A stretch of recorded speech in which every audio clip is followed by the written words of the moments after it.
nos minutos que nós temos à frente aí, nós vamos examinar um assunto que é bastante contemporâneo, que se fala bastante na mídia, ouvimos falar ao nosso redor, vemos a presença constante de ideias relacionadas com a questão da ideologia de gênero. E nessa tarde a gente vai querer entender um pouco mais o que é que isso significa, por que esse nome, qual é a posição que nós devemos ter como servos de Deus, como igreja, como povo de Deus, perante essas situações apresentadas no mundo do qual nós vivemos. Então esse é o nosso tema maior, ideologia de gênero. E o nosso roteiro vai ser o seguinte: primeiro nós vamos querer entender um pouco o conceito, a linguagem também que é utilizada nos círculos que apresentam, defendem a questão da ideologia de gênero, a simbologia ou símbolo maior, vamos tratar disso também, de questões relacionadas com ideologia de gênero. Num segundo passo nós vamos ver como é que a cabeça, como é que o entendimento da sociedade vem sendo feito, está sendo feito já há muitos anos, há muitas décadas, e também verificar alguns bolsões de resistência que existem a esse pensamento que hoje em dia a gente poderia dizer que é um pensamento majoritário, mas isso não significa que seja o pensamento correto. E existem, sim, alguns bolsões de resistência, alguns lugares, algumas instituições, organizações que têm se posicionado, dando uma outra perspectiva nessa questão. Num terceiro momento, nós queremos ver como é que toda essa ideologia, todos esses conceitos, eles se fazem presentes no campo educacional.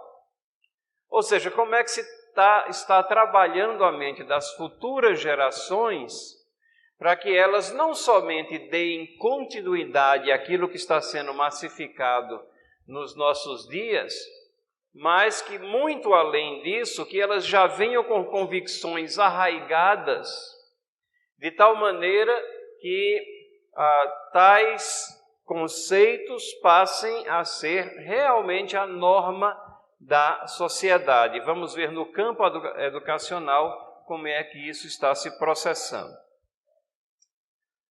Num quarto passo, nós queremos ir até a palavra de Deus.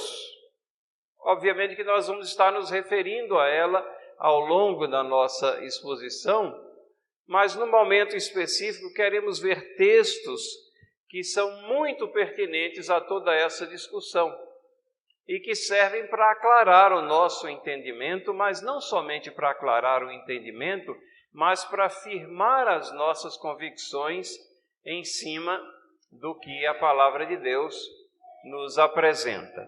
E concluiremos rapidamente com uma reflexão, o que fazer, né, perante a situação que nós vamos examinar. Então temos bastante material, espero conseguir cobrir aqui dentro do tempo que nós normalmente temos, que é pouco menos de 1 hora, e vamos já para a primeira parte, que é a verificação de conceitos e linguagens.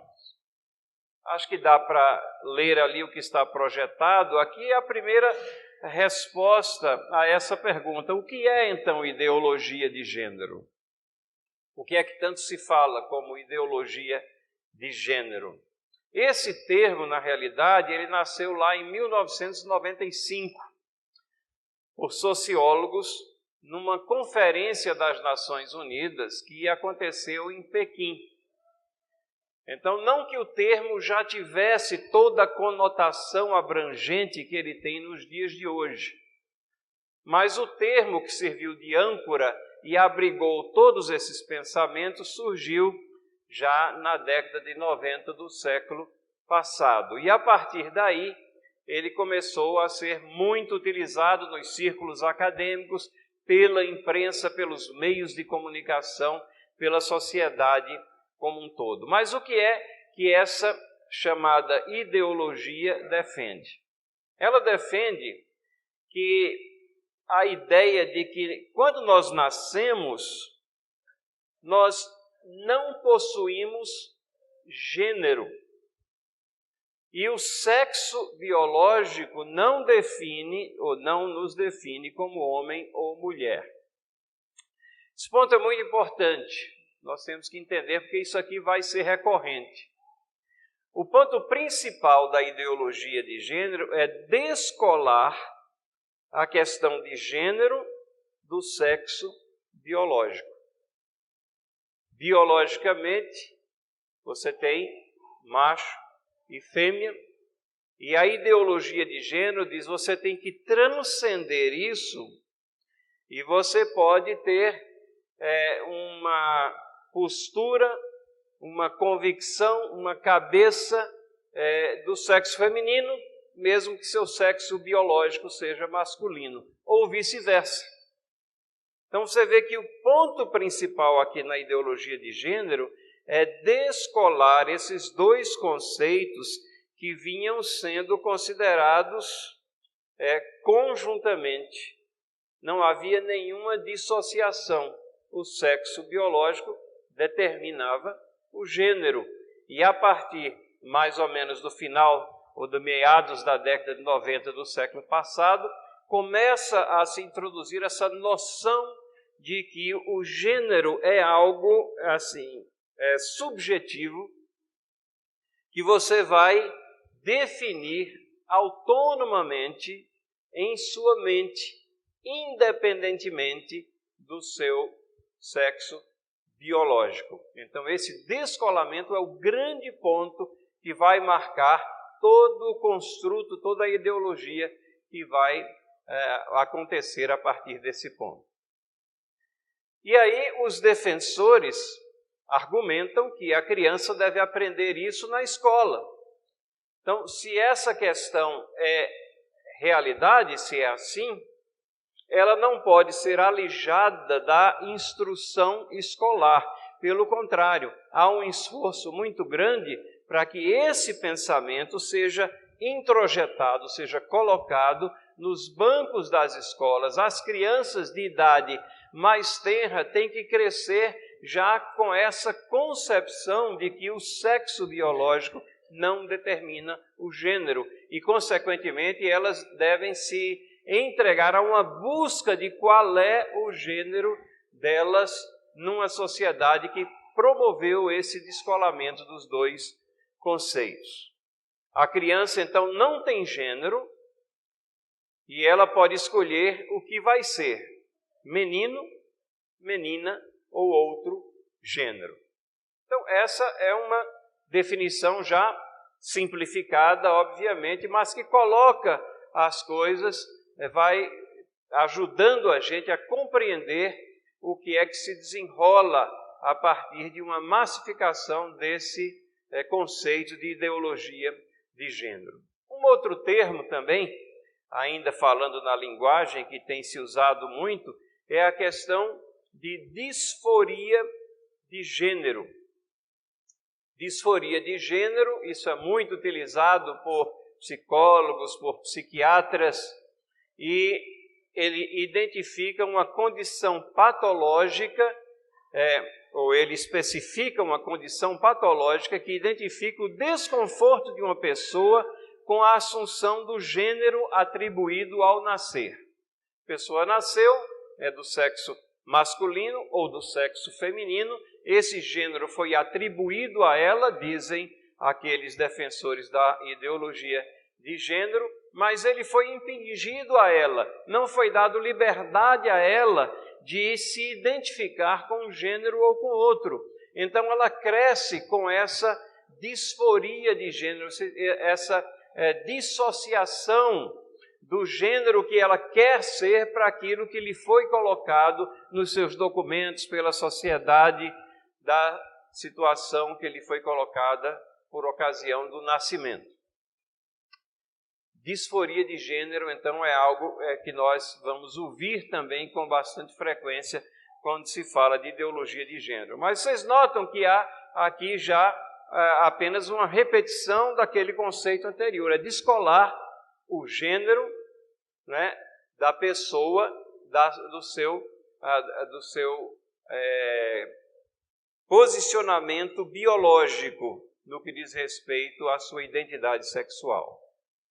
Bom, os grandes defensores, então, dessa questão da ideologia de gênero foram aqueles grupos que exatamente já se sentem confortáveis trocando os papéis de homem, mulher, ou seja, aqueles que ficaram conhecidos como o grupo dos LGBT. E nós vamos ver que essa sigla, como é que se chegou a essa sigla aqui. Mas acho que todo mundo está familiarizado com o que é que significa LGBT. E todos notam que ali tem um sinalzinho de mais no final, porque algumas especificações foram sendo adicionadas e hoje é comum a utilização da sigla ou de colocar esse sinalzinho mais para abrigar outros posicionamentos no que diz respeito à sexualidade. Vamos examinar um pouquinho essa sigla aqui para entender bem o significado. Na realidade, tudo começou com a sigla GLBT. G significando gays. Gay é uma palavra norte-americana, uma palavra no inglês, que significa alegre, descontraído, mas ficou identificada como sendo aquele que tem posturas femininas, mesmo sendo do sexo masculino. No entanto, houve G, gays, L, lésbicas, ou seja, as mulheres que se relacionam ou procuram se relacionar com mulheres. B para bissexuais, aqueles que se relacionam sexualmente com os dois sexos. E T, os transgêneros, ou seja, aqueles que procuram, então, assumir totalmente a postura do sexo oposto àquele sexo biológico ou da identidade sexual que ele tem ao nascer. Houve até uma discussão no meio do grupo, e então essa discussão foi promovida por personalidades lésbicas do grupo GLBT, e que disseram injusto que o G apareça antes, porque nós fomos as campeãs da causa, nós fomos aquelas que apresentaram a luta por esse reconhecimento pela sociedade da nossa posição, um reconhecimento sem questionamento, que é isso que é almejado. E elas saíram ganhando, então, nessa discussão. Então, o L veio para frente, o G foi para uma segunda posição, significando que nessas últimas décadas o papel das lésbicas é mais proeminente do que o dos gays, que veio depois bissexuais e transgêneros. Adicionou-se depois uma letrinha aqui, que também vem de uma palavra em inglês norte-americana, né, que significa queer. A palavra queer, ela significa, há décadas atrás, ela significava aquele que era estranho. Não tinha nenhuma conotação exatamente sexual, como a palavra gay também não tinha. Mas o queer era aquele que era estranho, e depois passou a ser usado como um termo derogatório para se referir a homossexuais de uma forma geral.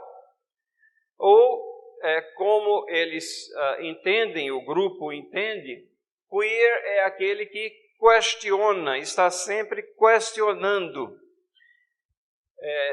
Na literatura LGBT, que adicionou o que, eles dizem que esse é um termo inclusivo e propositadamente ambíguo.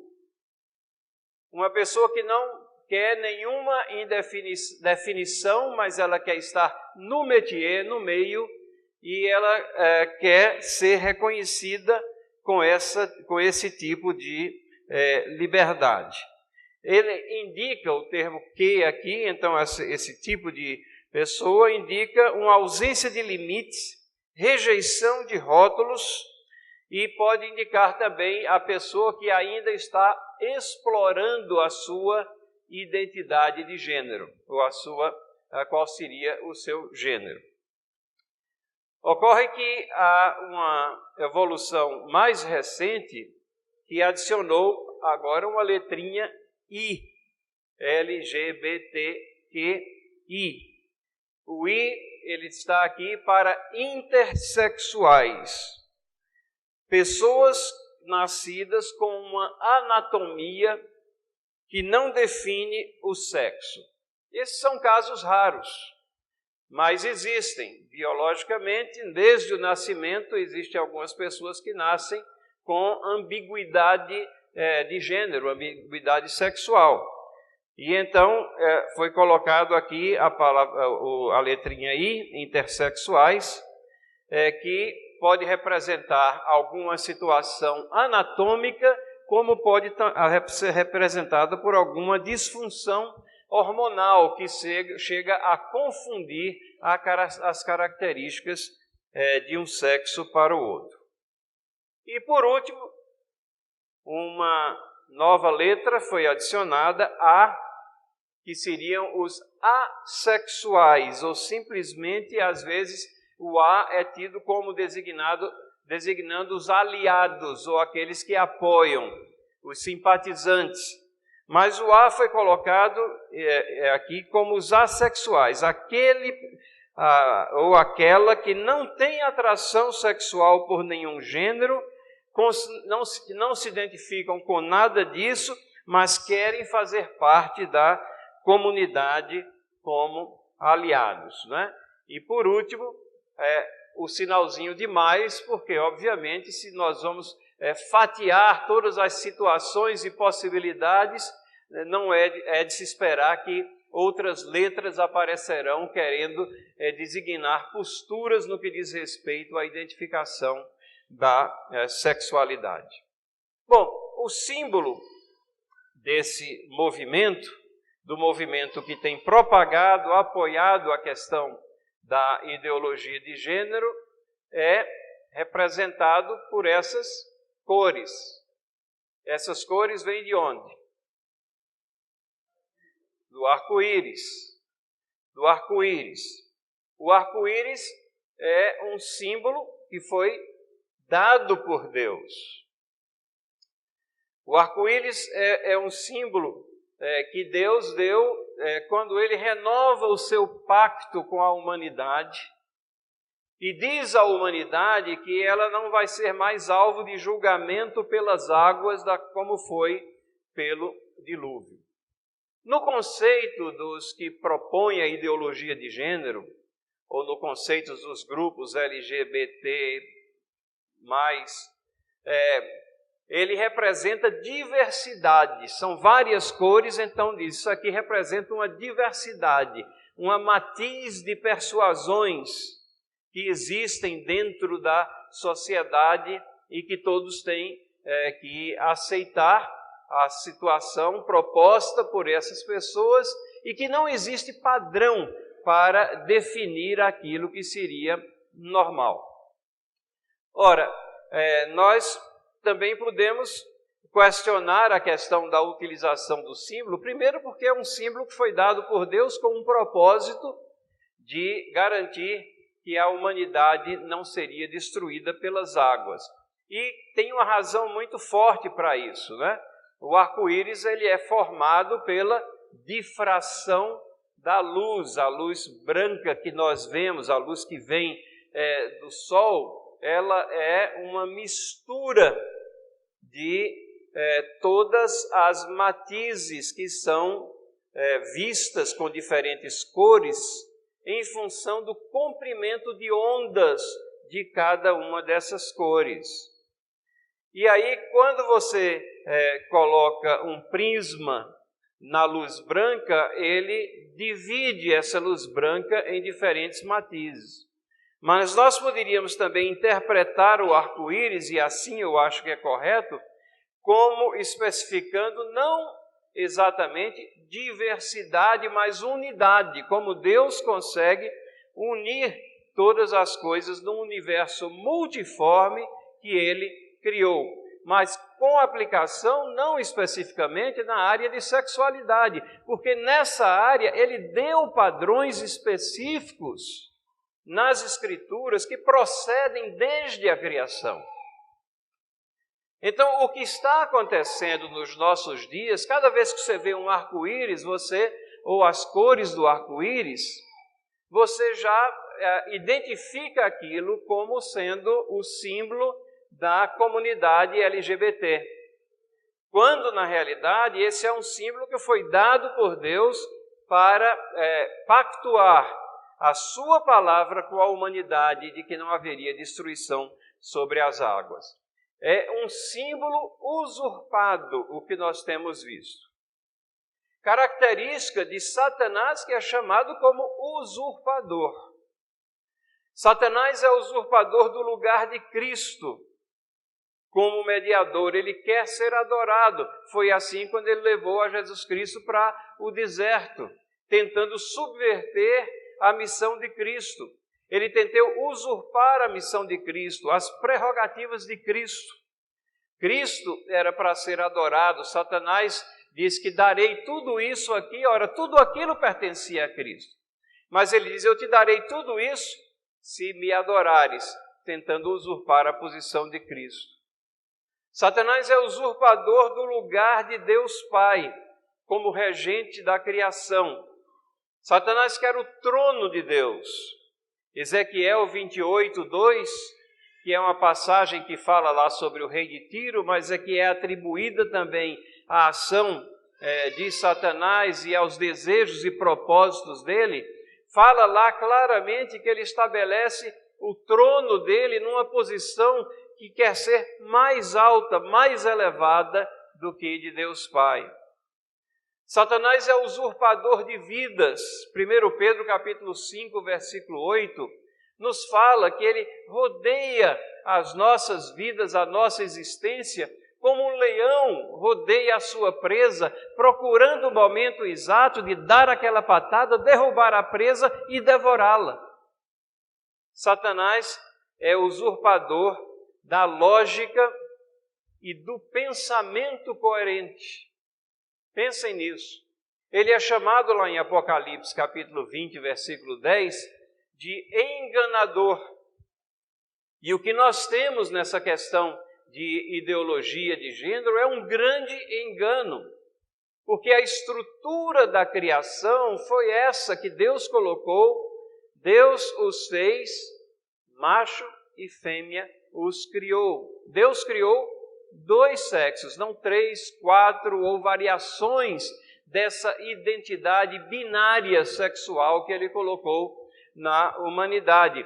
Mas a mente das pessoas vem sendo levada por essa massificação de que a questão de gênero é uma questão de vontade própria, descolada, que não tem identificação com o sexo biológico que você tem desde o nascimento, quando a estrutura da criação é essa que nós temos de 2 sexos criados por Deus.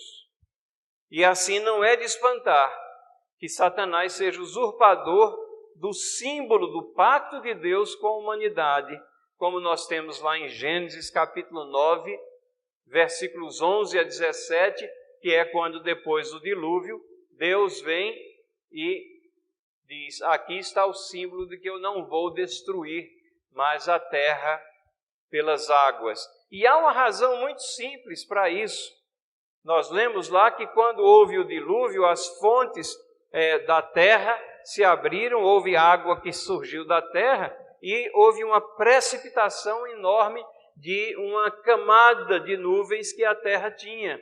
E a luz do sol agora consegue penetrar, porque antes era um vapor que regava a face da terra. Antes do dilúvio, você tinha essa camada espessa de nuvens. Agora você tem a luz do sol adentrando, você tem as estações, você tem uma série de mudanças agora que são realizadas, e o arco-íris ele é gerado exatamente porque a luz do sol penetra.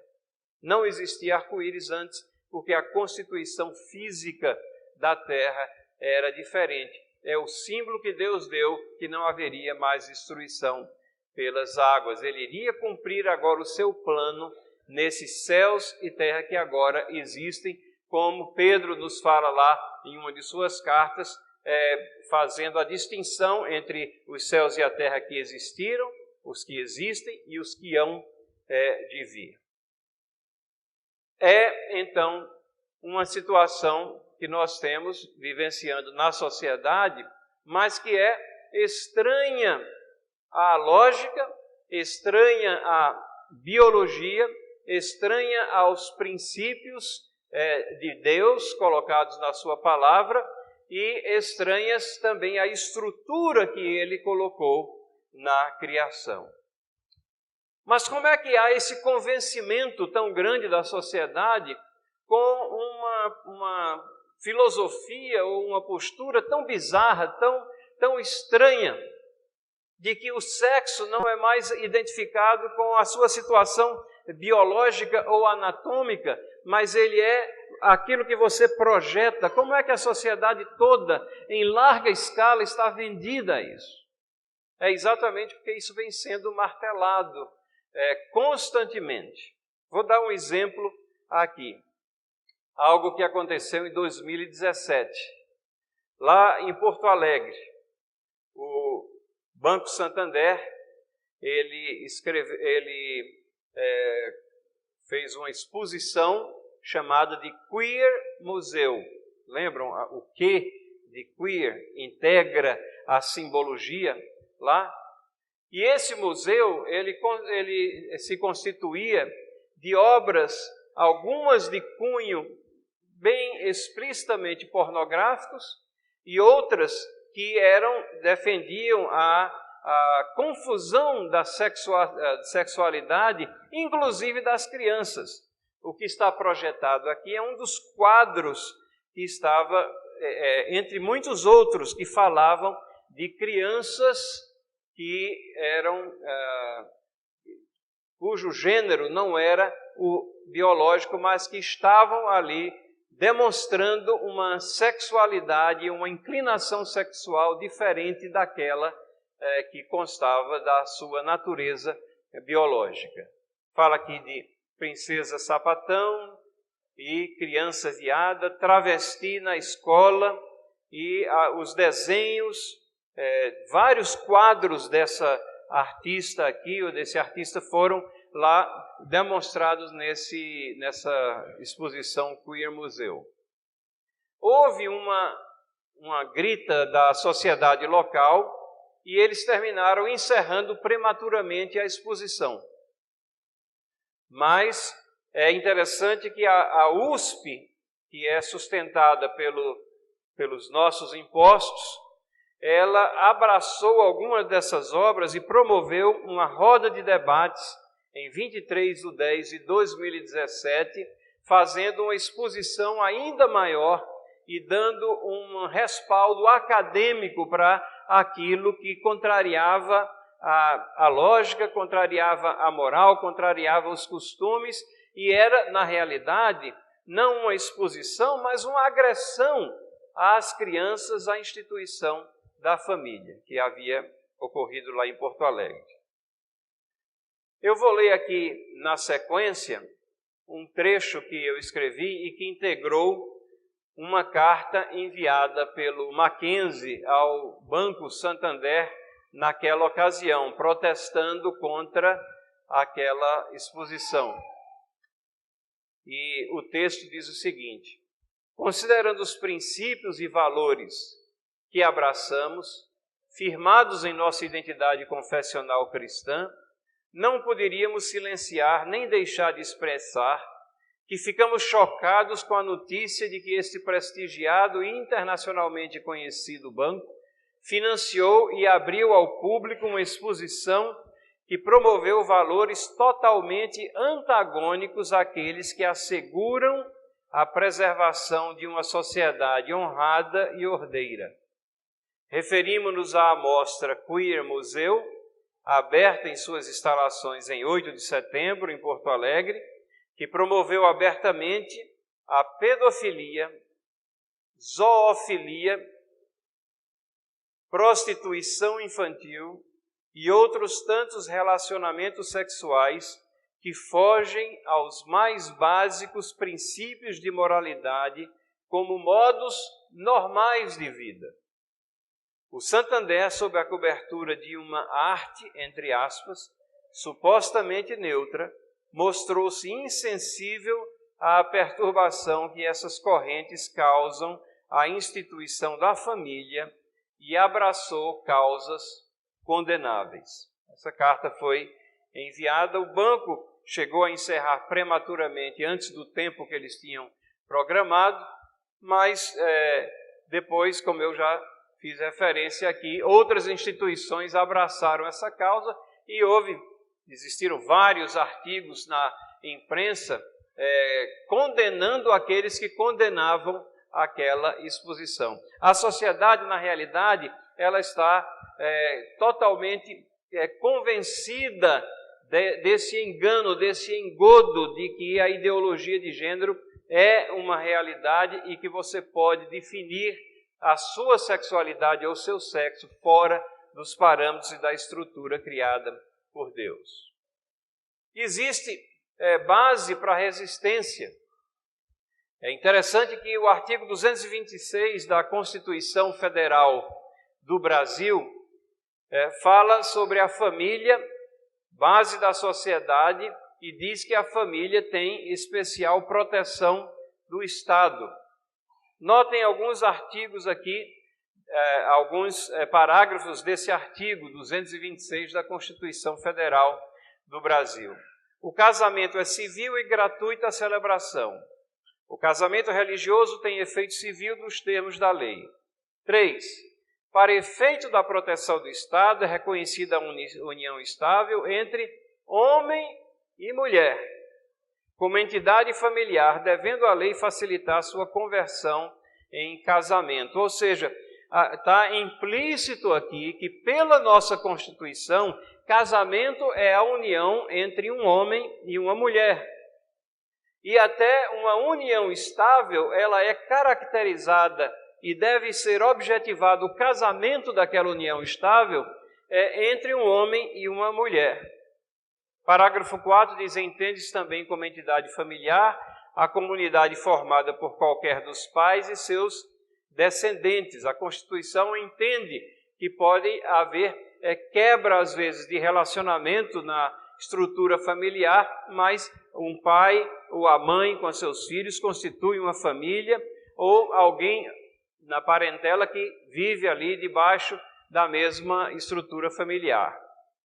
Parágrafo 5. Os direitos e deveres referentes à sociedade conjugal são exercidos igualmente pelo homem e pela mulher. É uma visão binária que temos aqui. É uma visão que é harmônica com o que nós encontramos nas Escrituras. E aí nós nos espantamos quando, ao arrepio da Constituição, nós temos interpretações pelo Supremo, por outros juízes, às vezes pela OAB, dando cobertura a uniões estáveis que fogem totalmente ao texto magno da pátria. Então, todas essas, a pressão na sociedade e a aceitação é tão ampla que nem se olha mais para a Constituição, que deveria ser a base de toda a nossa legislação subsequente. Mas, hoje em dia, há uma aceitação ampla e nós estamos vivendo no meio desses desse construto social aqui. Vejam outro exemplo de resistência aqui. Em 2016, a Prefeitura de Palmas vetou o uso de material didático que promova a ideologia de gênero. O prefeito promulgou uma lei que foi discutida na Câmara e eles proibiram o uso de material que estava sendo distribuído pelo MEC e que trazia de uma forma muito intensa todas essas ideias para as crianças que estavam utilizando o material e sendo educadas ou deseducadas ali naquele município. Então, eles proibiram. Outras prefeituras seguiram o mesmo curso, entre elas a de Ipatinga, em Minas Gerais, e várias outras. Na época, o Ministério da Educação havia disponibilizado livros didáticos que incentivassem o uso da camisinha, a abordagem da ideologia de gênero e a menção ao casamento gay. Então, é assim que a influência à sociedade está sendo tentada. Essa cidade aqui específica se reuniu, promulgou uma lei contra e, ao fazer isso, demonstrou resistência, jogou a questão da ideologia de gênero no lixo, que é onde pertence. Agora, existe a contra-resistência. Os meios jurídicos,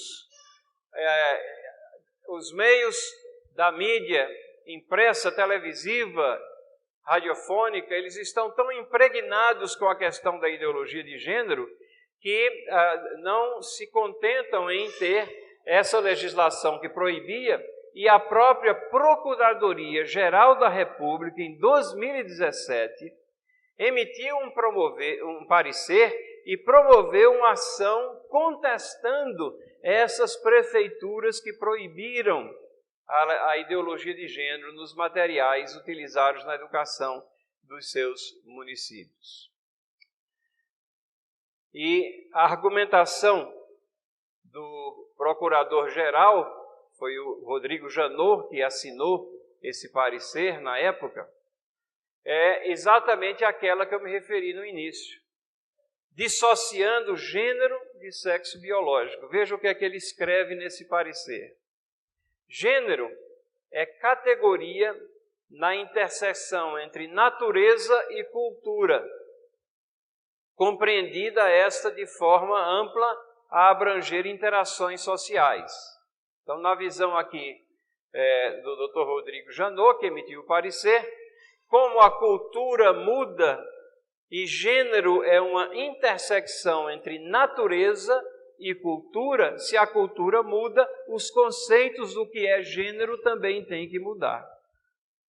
Ele continua: a diferenciação entre sexo e gênero propicia rompimento com o determinismo da natureza. Então, nem eles conseguem fugir do ponto de que o sexo é determinado pela natureza, pelo nascimento. E é assim porque Deus fez assim. Mas eles dizem que é necessário um rompimento com esse determinismo no campo da sexualidade. Então, a ideia é de rebelião, é de revolta contra a estrutura formada e firmada por Deus.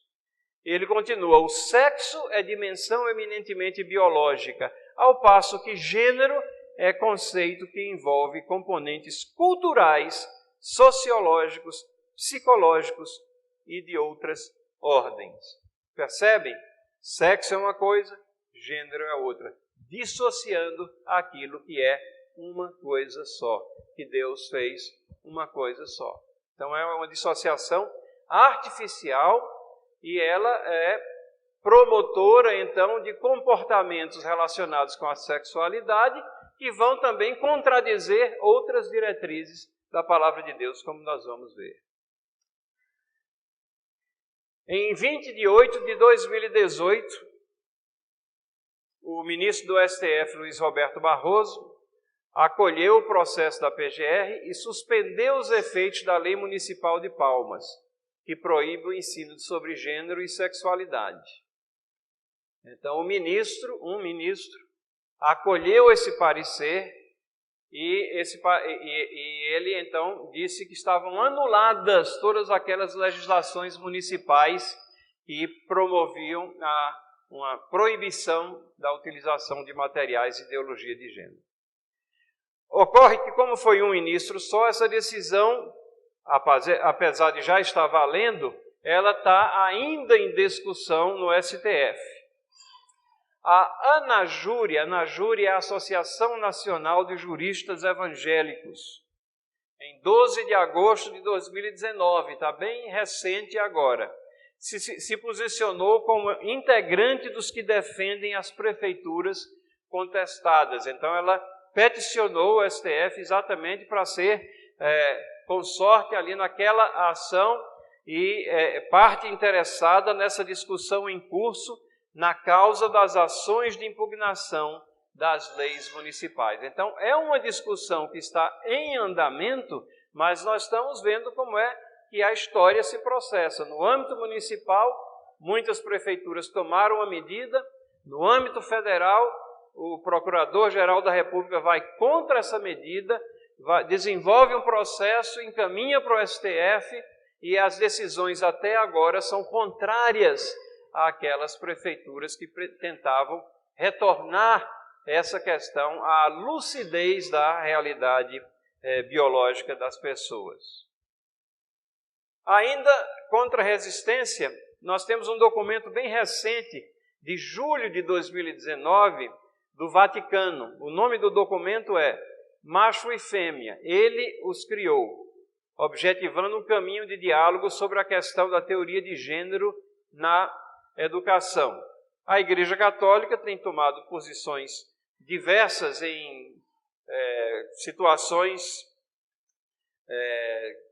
contemporâneas, algumas que nós não concordamos, outras que são paralelas àquelas que nós concordamos. Essa aqui é uma delas, porque esse documento, apesar do título falar um caminho de diálogo sobre a questão, mas o documento explicitamente rejeita a ideologia de gênero, que nega as diferenças biológicas intrínsecas entre homens e mulheres, ou que trata a questão de gênero como se fosse algo que as pessoas escolham por si mesmas. Nós temos também um estudo muito interessante e profundo do American College of Pediatricians, que seria uma tradução assim livre, Associação Americana de Pediatras. Esse documento foi fruto de uma pesquisa feita e é assinado pela presidente da associação, Michelle Cretella, em agosto de 2016. E a conclusão desse relatório, vários pediatras estudando essa questão e fazendo uma análise dos dados, conclui da seguinte maneira: conclui pela falta de evidências científicas sólidas para recomendar que tratamentos invasivos, como bloqueios hormonais em crianças e adolescentes, cujos efeitos são em grande parte desconhecidos ou, em muitos casos, prejudiciais.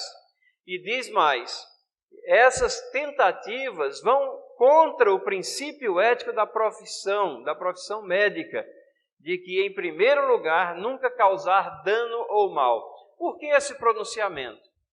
Porque está sendo comum agora que os pais registrem até os filhos sem definir o sexo. Ou seja, a partir de uma perspectiva deles, eles impingem a ideologia de gênero na criança que nem pensa ainda. E que nasceu com o sexo biológico lá, nasceu com um gênero definido. Mas eles registram indefinidamente aquela criança, nem homem nem mulher, para que ela possa escolher depois. E depois vai se procurando sinais para ver se vai ser menino ou menina, e dependendo se ele quiser ser menina, então recorrem a bloqueios hormonais e a tratamentos invasivos para ressaltar as características femininas da criança, mesmo que ela seja do sexo feminino. Então, na realidade, a simples lógica mostra que isso é uma violência enorme contra as crianças, mas faz parte de todo esse pensamento de ideologia de gênero. E é exatamente nessa área das crianças, que é a área que eu tenho me dedicado aí durante vários anos, o campo da educação, que nós vemos que há uma tentativa muito intensa de fazer a mente delas. Durante décadas, essa chamada ideologia de gênero encontrou caminhos aos materiais escolares, livros didáticos, orientações curriculares, seminários, palestras para professores, política governamental. Tudo isso para fazer a mente das crianças, diluindo a distinção de gênero e fazê-las aceitar como normal formas de expressão da sexualidade que são contrárias à condição biológica e que contrariam o que Deus colocou na criação. Uma das publicações mais influentes é essa publicação aqui, que eu tenho em mãos, a capa está projetada, é uma publicação da Unesco. E essa publicação, ela traz uma série de diretrizes para a educação sobre a sexualidade. A Unesco é uma organização das Nações Unidas para a educação, a ciência e a cultura. E o nome dessa publicação está aí, Orientações Técnicas de Educação em Sexualidade para o Cenário Brasileiro. Então, destinadas exatamente para o cenário brasileiro. Tópicos e objetivos de aprendizagem. Essa publicação, ela foi feita em parceria com 2 grupos que são simpatizantes e apoiadores da causa LGBTQIA+, né? O ECOS, que é um grupo chamado de Comunicação em Sexualidade, e um outro grupo chamado REGES, Rede de Gênero e Educação em Sexualidade. Então, com esse tipo de apoio e com esse tipo de tratamento, é de se esperar que alguma coisa não muito boa saia das páginas desse livro, dessas diretrizes aqui para o cenário brasileiro. Eu vou citar aqui, vou passar a citar em 2 ou 3 slides, acho que em 3 slides aqui, algumas coisas que esse livro traz como diretrizes para a educação brasileira. Na página 47, diz assim: gênero é a construção social das diferenças percebidas entre os sexos. Percebem? Gênero é uma construção social, não é determinado pela identidade sexual biológica no nascimento.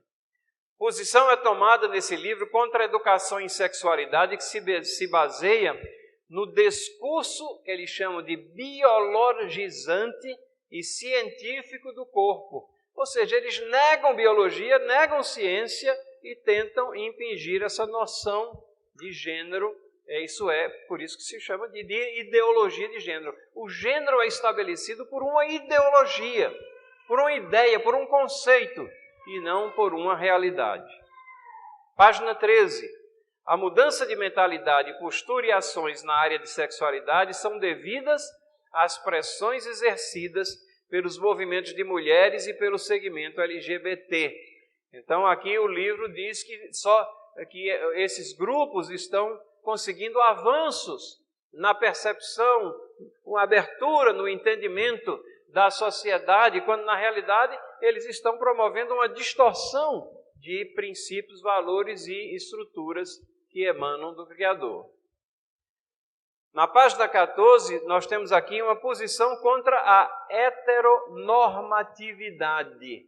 Ou seja, você dizer que o sexo é identificado com o biológico, isso é algo ruim. Você está sendo heteronormativo, você está tentando dizer que a heterossexualidade é a norma. O livro diz assim: imposição de comportamento padronizado heterossexual. Ensinar o que é a realidade passa a ser algo ruim.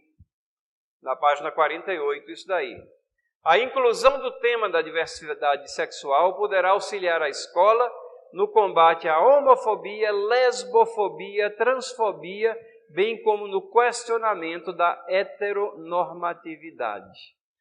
Então, debaixo dessa cobertura de, não, isso são ações contra a homofobia, e aí tenta-se equacionar homofobia com violência contra homossexuais. Ora, o povo de Deus é pacífico por natureza, não pratica violência contra quem quer que seja, não deve praticar, não tem aprovação de Deus. E pessoas das mais diversas persuasões são bem-vindas na igreja. Mas isso não significa que não exista um padrão. Não significa que as escrituras vão ser descartadas.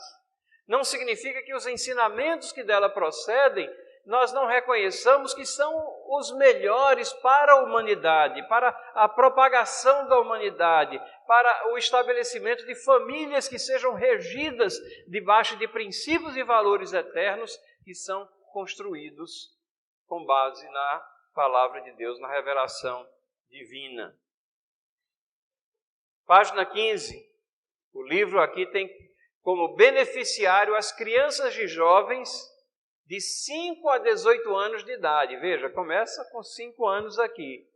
Nos seguintes níveis: educação infantil, ensino fundamental e ensino médio. Para a faixa etária de 5 a 8 anos, o objetivo é definir o conceito de família, explicar que as famílias podem ser compostas de diferentes formas, e aí diz, inclusive, a homoparentalidade, que significa uma família constituída por homossexuais. Crianças de 5 a 8 anos, elas estão sofrendo uma lavagem cerebral para aceitar isso como normal. Para essa faixa etária, 5 a 8 anos, imprimir, entre outras, a seguinte ideia-chave. O livro é cheio de ideias-chaves, e essa é uma delas. Geralmente as pessoas têm diversas experiências amorosas ao longo da vida. E ao fazer isso para essas crianças de 5 a 8, está preparando para a ideia-chave, para a faixa etária seguinte, de 9 a 12, onde o livro diz: etnia, classe social, idade, orientação sexual e identidade de gênero não devem ser barreiras para a formação de amizades e relacionamentos amorosos. Então, é um livro que incentiva, na realidade, promove a homossexualidade e promove, na realidade, a promiscuidade, falando que esses relacionamentos amorosos eles podem ser e se repetem indefinidamente aqui ao longo da existência. E diz mais ainda, na página 28, normas rígidas de gênero podem afetar a comunicação entre as pessoas. Então, se você tem um conceito rígido sobre gênero, significa que você está sendo prejudicial à comunicação.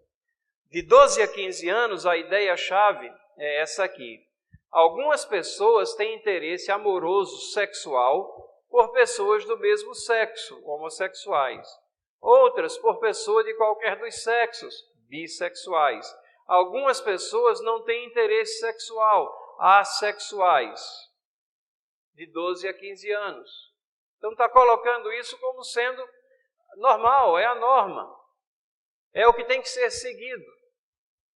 No nível seguinte, de 15 a 18 anos, diz assim, em um relacionamento amoroso, as pessoas podem decidir ter ou não relações sexuais, ou seja, incentivando as relações sexuais na adolescência, promovendo promiscuidade aqui. Não existem limites ou parâmetros. E na página 26, um ataque aqui a valores. Diz assim, nem sempre os valores pessoais, por exemplo, morais e religiosos, estão em conformidade com aqueles considerados importantes para a vida em sociedade, os quais devem ser pautados pelos direitos humanos. Os valores culturais podem ser questionados e reformulados. Vejam, os valores não são pautados pelos deveres divinos, mas pelos direitos humanos, que é também um termo abrangente onde cabe tudo, né? E aí quem é que vai ser contra direito humano? Então, se você dá uma opinião contrária, uma opinião embasada na palavra, você está sendo contra direitos humanos, você está sendo violento, você está sendo discriminatório, e é assim com esse tipo de xingamento que os que se posicionam de forma contrária, que têm persuasão contrária, vão sendo alijados cada vez mais dessa discussão ampla da sociedade, e a sociedade vai criando uma mentalidade monolítica e uniforme sobre essas questões. Veja ainda no campo da educação como essa questão do Enem, que caiu do Enem, ela induz também a aceitação da ideologia de gênero. É uma citação de Simone de Beauvoir, e diz assim: ninguém nasce mulher, torna-se mulher. Nenhum destino biológico, psíquico, econômico define a forma que a fêmea humana assume no seio da sociedade. É o conjunto da civilização que elabora esse produto intermediário entre o macho castrado que qualificam o feminino. Então, coloca essa questão de masculino e feminino como sendo algo intangível que vai ser definido pela cultura, pela sociedade, pela própria pessoa. E essa inverdade vai sendo propagada pelas crianças. Vejam esse cartoon aqui do Laerte, por acaso o Laerte também é um transgênero, um transexual, ele se veste de mulher e é um cartunista muito hábil, e consegue capturar coisas do mundo político de uma forma de muita habilidade, mas as suas ideias no que diz respeito à questão da sexualidade e família são ideias destrutivas. Aqui ele tem, do lado esquerdo aqui, dois casais, um de lésbicas e outro de homossexuais masculinos. Conviver com o amor não faz mal às crianças. Então a indução aqui é que isso é uma demonstração de amor genuíno. Agora, se alguém se posiciona contra isso, é esse monstro aqui do lado direito, né? Conviver com a homofobia faz. Então, se você tem alguma posição contrária a esses relacionamentos, de cara você é homofóbico, né? Você é violento, você é um monstro, você está babando ali, é sanguinário, está pronto a estraçalhar quem você encontrar pela frente. E assim a mente das crianças vai sendo formada. E não só das crianças, mas dos professores também.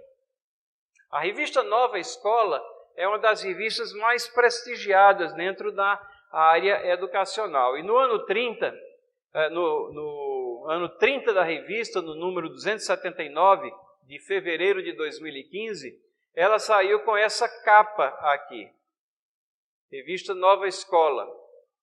Vamos falar sobre ele. E nessa capa eles têm aqui a foto de um garotinho lá da Inglaterra que os pais vestiam ele, garotinho de 8 anos, os pais vestiam ele com roupas femininas e aqui ele está vestido de princesa.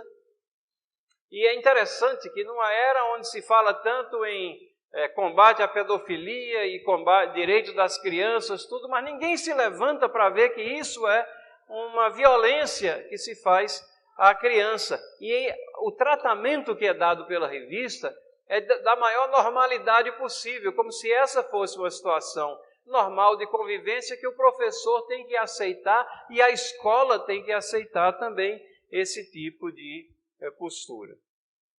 Então, a questão da ideologia de gênero, no cômputo final, além de contraditar a lógica, contradiz a anatomia, a biologia, procura, na realidade, dar legitimidade a expressões de sexualidade que contradizem o ensino da palavra de Deus.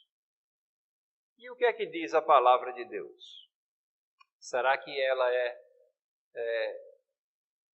uma palavra de confusão ou uma palavra que elucida, por vezes dura em certos sentidos, para que as pessoas sejam chamadas a atenção para o que praticam e que é contrário a elas.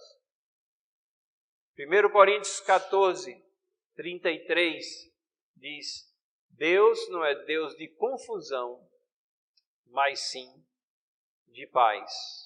Então, Deus não é Deus de confusão, e Deus estruturou certas coisas dentro da humanidade de tal maneira não a criar confusão, mas a gerir a sua criação com simplicidade e dentro de parâmetros que foram por eles colocados. 2 Coríntios 11, 3 diz assim: Mas receio que assim como a serpente enganou a Eva com a sua astúcia, assim também seja corrompida a vossa mente, e se aparte da simplicidade e pureza devidas a Cristo. As diretrizes da palavra de Deus não são complexas, elas são simples, elas são claras. Mas Satanás subverte a mente. Já diz Romanos, Paulo escrevendo aos Romanos, que dizendo-se sábio, tornaram-se loucos, irracionais. Não seguem mais aquilo que é a lógica.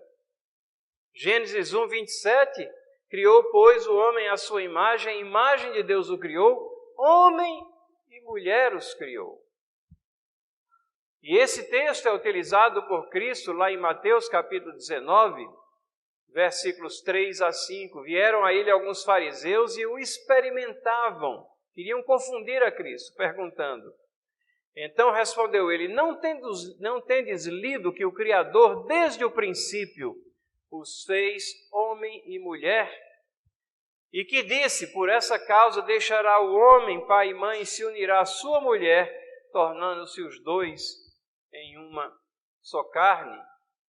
E é isso que permeia a palavra de Deus nas qualificações para a liderança da igreja.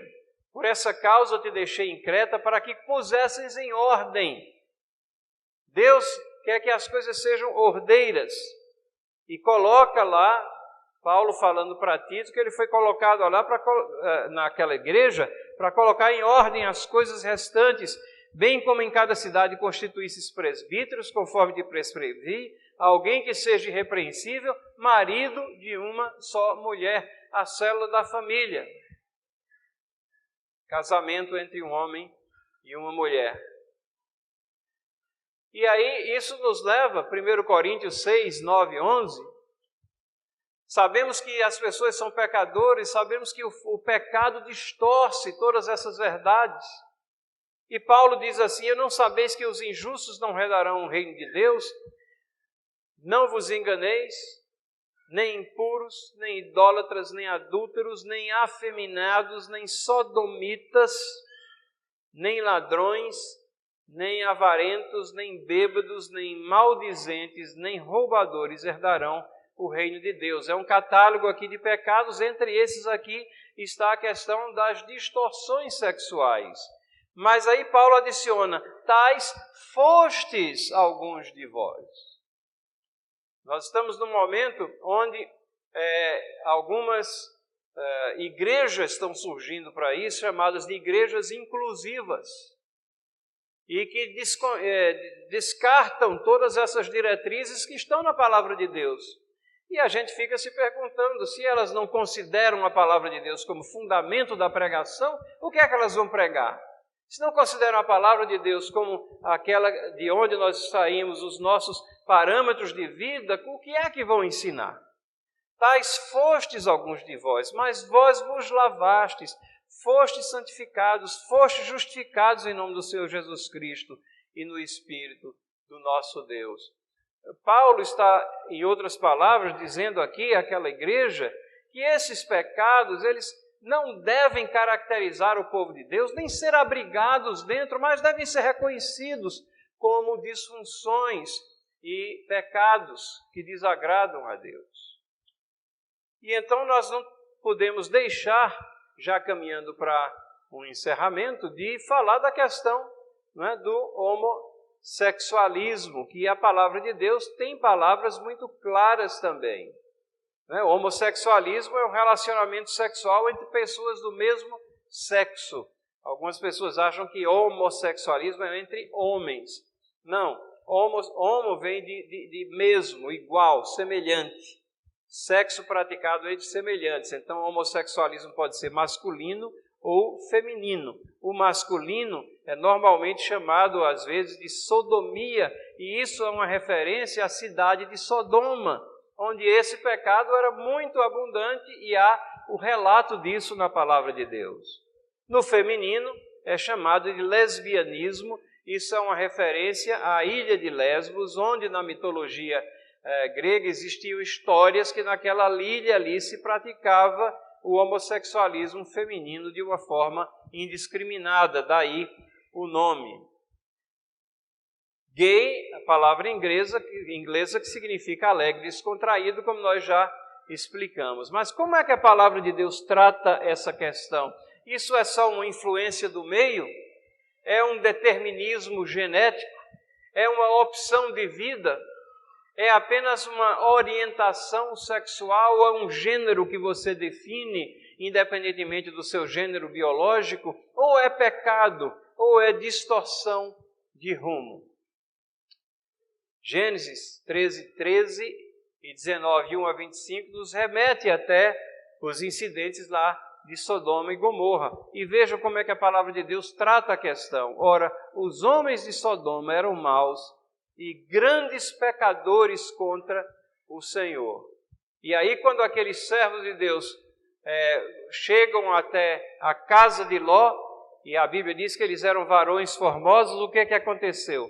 Antes que se deitassem, os homens daquela cidade cercaram a casa. Os homens de Sodoma, tanto os moços como os velhos, todo o povo, de todos os lados, chamaram para Ló e disseram: onde estão os homens que à noitinha entraram na tua casa? Traze-os para fora, a nós. Para quê? Para que abusemos deles. Daí vem o nome sodomia, exatamente desses incidentes lá, e nós sabemos que o julgamento de Deus se processou sobre aquela cidade. O pecado ali era grande.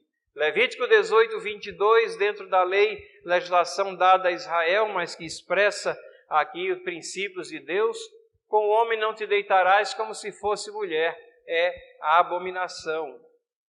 Deus explicita através de Moisés várias formas de desvios sexuais, situações que fogem ao plano original e que são classificadas como abominações. O plano de Deus, a estrutura para a humanidade, está lá em Gênesis, como nós lemos. Criou homem e mulher os criou. Por isso deixa o homem pai e mãe e se une à sua mulher, tornando-se os dois uma só carne. E é em cima dessas verdades que Paulo escreve aos Romanos, o texto que nós conhecemos muito bem. Inculcando-se por sábios, tornaram-se loucos. Mudaram a glória do Deus incorruptível em semelhança da imagem do homem corruptível, bem como de aves, quadrúpedes e répteis. Distorção religiosa, as diversas religiões que não reconhecem o Deus supremo do universo, aqui capturada nesse verso. E Paulo continua: por isso Deus entregou tais homens à imundícia pelas concupiscências do seu próprio coração, para desonrarem seu corpo entre si, pois eles mudaram a verdade de Deus em mentira, adorando e servindo a criatura em lugar do Criador, o qual é bendito eternamente. Amém. Por causa disso, os entregou Deus a, vejam qual é o termo que ele usa, paixões infames, porque até as mulheres mudaram o modo natural de suas relações íntimas por outro, contrário à natureza. Semelhantemente, os homens também, deixando o contato natural da mulher, se inflamaram mutuamente em sua sensualidade, cometendo torpeza, homens com homens, e recebendo em si mesmos a merecida punição do seu erro. São textos que têm implicações enormes para nós como povo de Deus, como cristãos. A Bíblia apresenta sempre o homossexualismo como vergonha, como abominação, como perversão. E nós não temos outra alternativa coerente, a não ser identificarmos essa prática como pecado. Sodoma e Gomorra foram destruídas pela promiscuidade sexual, inclusive entre pessoas do mesmo sexo, daí a origem do nome sodomia para a prática homossexual. E aparentemente toda aquela sociedade foi envolvida, foi contaminada por essa dissolução moral. E a grande pergunta é, será que nós estamos muito longe disso? Será que a sociedade que nós vivemos está muito longe de ser comparada com Sodoma e Gomorra? A se perpetuar essa massificação, ideias contidas na ideologia de gênero, nós podemos estar testemunhando uma derrocada moral cada vez mais intensa na nossa sociedade. O que fazer, então? Primeira coisa, estude a palavra. Firme suas convicções éticas pelo que a palavra de Deus ensina, não pelo que estão dizendo que é sociologicamente correto, ou por palavras de ordem que dizem, não, a cultura está em evolução, você tem que mudar as suas ideias, elas são retrógradas, antiquadas. São princípios e valores permanentes que permanecem através dos séculos. É a mesma coisa de alguém chegar para você e dizer, olha, essa questão de roubar é uma questão cultural. Roubar era errado no passado, mas a cultura mudou e evoluiu. Então, não é errado roubar, isso é um construto social, você apenas saiba como é que você vai fazer e tente se sair da melhor forma possível. E ninguém chega a pensar realmente ainda nessas linhas, mas se nós formos ser coerentes com a premissa da confusão estabelecida dentro da área da sexualidade, não estamos longe de desrespeitar quaisquer limites, princípios ou valores. Segundo, verifique que o mundo sempre tenta desculpar comportamentos pecaminosos. Sempre vai tentar achar justificativas. Terceiro, entenda os tempos em que nós vivemos.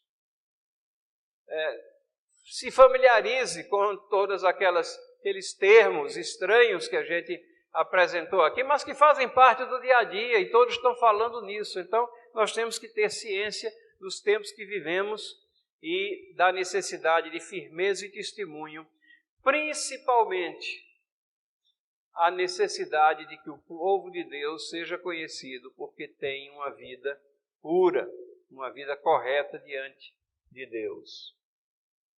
Reconheça que os princípios de Deus sempre são o que há de melhor para a humanidade e para a sociedade.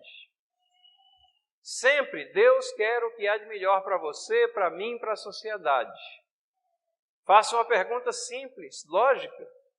Se uma sociedade onde a maioria termina sendo de relacionamentos homoafetivos e sexuais, homossexuais, essa sociedade vai se perpetuar ou ela vai desaparecer? Não faz sentido, né? Deus sabe o que é melhor. Quando Ele coloca a estrutura dele na sua palavra, é porque Ele sabe o que é melhor para a sociedade.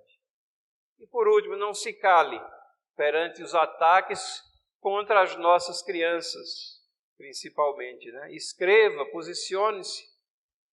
Descubra os endereços eletrônicos dos senadores que estão lá na página do Senado Federal, dos deputados, daqueles que porventura você tenha votado neles, que têm consciência, exercite os seus direitos como cidadão para levar a sua voz de protesto contra certas posições que são tomadas. E é o que nós podemos fazer, né? Orar, dobrar os nossos joelhos e pedir misericórdia de Deus sobre nossas vidas, sobre a nossa nação, sobre as nossas crianças, sobre os nossos filhos. Que Deus possa abençoar a cada um de nós. Vamos orar? Senhor, acabamos de abordar um assunto que é bastante complexo, bastante confuso, mas que traz tanta destruição à estrutura da família, como Tu designastes essa estrutura desde a criação. Dá-nos a consciência desses ataques, da forma intensa e sem misericórdia com que eles estão sendo colocados. Salva pela Tua misericórdia também as mentes dos jovens que estão sendo persuadidas, não pelos Teus ensinamentos, mas por aquilo que se diz que é politicamente correto ou que é sociologicamente aceitável. Senhor, traze-os de volta à Tua palavra, traze-os de volta, traz as nossas mentes de volta à Bíblia, às Escrituras, faz com que as nossas convicções sejam firmadas na Tua palavra e não simplesmente naquilo que ouvimos dizer ou que é exaltado numa sociedade que Te desconhece e que insulta os Teus princípios dia a dia por suas ações.